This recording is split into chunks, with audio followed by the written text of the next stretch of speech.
Welcome to AC 24/7. I'm Aaron Dean. This holiday season, retail sales are expected to soar while the seasonal workforce has taken a nosedive. But new data indicates retailers have posted the lowest number of seasonal job openings in a decade. The Advocate Channel's Mike Valero has the latest on why the hiring demand has dropped. 'Tis the season for sales, but while prices are down this Black Friday week, so is the number of seasonal workers. A lot of employers now have enough people on staff where they only need a slight uptick in the number of employees that they're going to have for the holiday season. According to Andy Challenger from outplacement services firm Challenger Gray and Christmas, this year retailers advertised the lowest number of seasonal positions in a decade. Just 2 years ago, retailers hit a record high, nearly 1 million holiday jobs. During the pandemic years, retailers were seeing unprecedented desire from Americans to buy their products. They were strapped.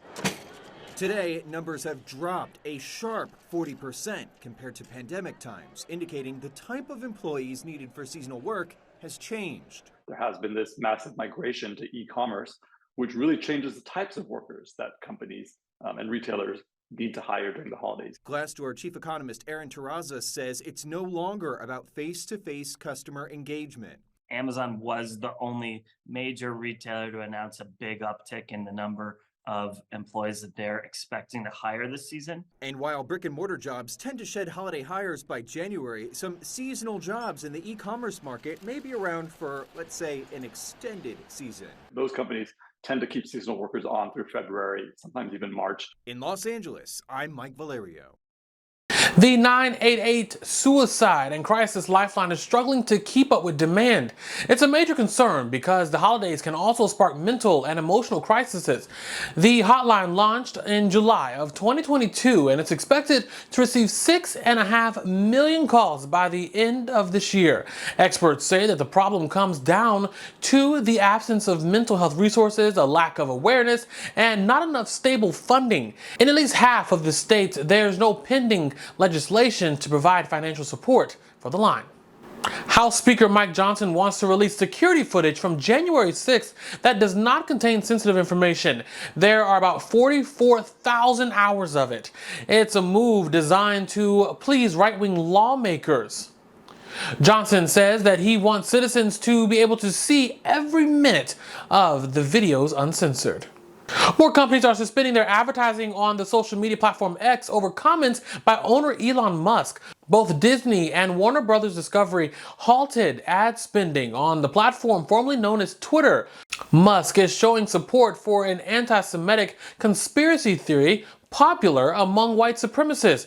Lionsgate, IBM, and Apple also reportedly pulled advertisements from X. Rosalind Carter, mental health advocate, humanitarian, and former First Lady, has died at the age of 96. Mrs. Carter was actively involved in her husband's presidency and a strong advocate. But it was the couple's work after leaving the White House that would leave the longest legacy, redefining and revolutionizing the post-presidency.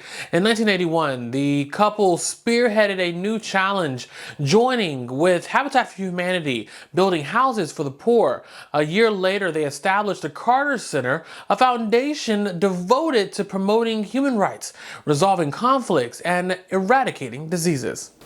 Victims and survivors are being remembered 1 year after 5 people were killed in the Club Q shooting. Club Q was a popular gay nightclub in the Colorado Springs area. Club Q has been closed since the shooting. No concrete plans have been made for its future. The gunman pled guilty to murder and attempted murder charges and is serving a 2,200-year prison sentence. The Earth has passed a devastating milestone as it briefly smashed the 2-degree warming limit for the first time, according to preliminary data. That's the critical threshold scientists have been warning for decades would have catastrophic impacts on the planet. The deputy director of the Copernicus Climate Change Services shared the data, which shows that the global average temperature on November 17th was more than 2 degrees hotter than levels before industrialization.